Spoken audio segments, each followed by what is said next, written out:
we're having a look at pattern Toi Gye and some of the movements in that sequence. So as you guys know, this is a red stripe pattern. The levels go up a little bit in here, so that the depth and knowledge and technical precision tends to increase quite significantly. So get practicing and get training it. When you're looking at understanding the movements, we've picked two bits to have a play with. One is the W block, and one is the combination where you've come out of the back fist, express, double, and the rotation into the low knife hand. All right, so let's get into the W shape block first.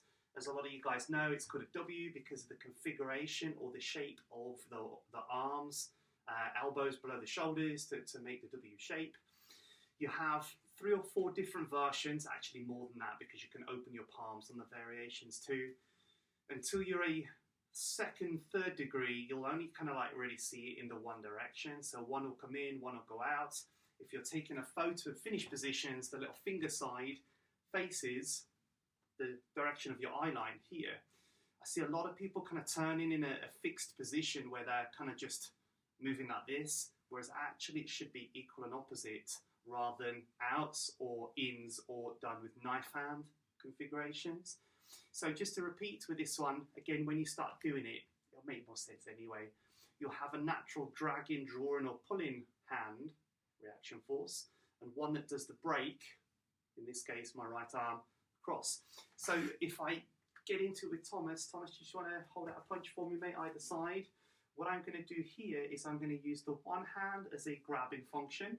I can pull it, obviously I'm not going to pull it hard, but if I was to pull to position, I'd be pulling the one hand across and breaking the elbow, or hitting the outside jawline or temple here. Of course, it can work both ways, inside or out, as a position. But for me, as preference, train it on the outside as an elbow break, and it will kind of make a little bit more sense, certainly when you're looking at the grabbing and pulling arm.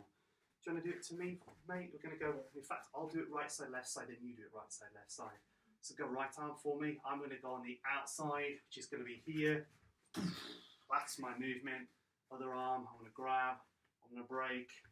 There's a technique. Do you want to try that one? Do you want to go on this one first? So grab with your left hand. So go on the outside and an elbow break in, create your W, pull that one up to finish position, W block, nice. And then back in again. I mean, we train all our grades on this, not just our red stripes. Good man, well done. That's the W block, out, in.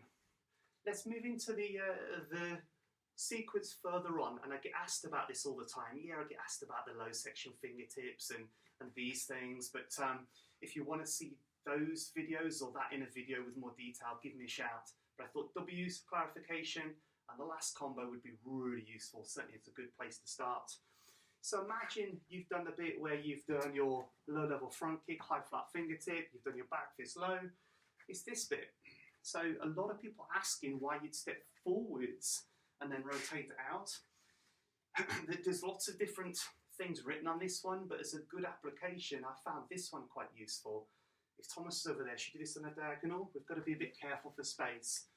Expressing blocks tend to be stronger reinforced blocks going downwards or upwards, subject to obviously the sequence, moving before and afterwards.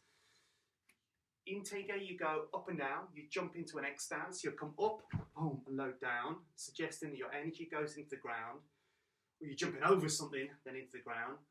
What I'm doing here is a standard generic application, is just to press a punch. So if a punch comes in, I'm just going to load it there. Why? Because with the change on position, I can step out into my double forearm as covered in previous videos really quite easily. So let's go from this side, mate. So punch position is in, I'm going to press it downwards, and all I've done is I've released and I've grabbed. See that? That's quite a nice little lock. I'm still in my X stance there. I'd step out in the pattern. The next bit, if I continue straight in fact, hold it there, mate, don't move, keep your position. You can see the double forearm, right? The next bit is the rotation into the low section knife and guard. Yeah, guards can guard, also block, but they can also throw. I'm mindful Thomas will probably end up going out of picture here, but if I'm going to do the rotation 3/4 of a circle to low section knife and guard L stance, it wouldn't be done like this, particularly because it's a single leg spot turn, it draws off the right. If I'm using it as an application, look at the technique. Can you see that? That's where I've just come to as the line. Let me do it as a whole movement, you alright? Yeah. Yeah, sure? Yeah. I didn't do it hard enough and fast enough then. Joking. Let's go again. Spiff back a bit, mate. So ready? Punch comes in. I'm pressing downwards. Slight adjustment clip. I can lock and break. I can turn to take down.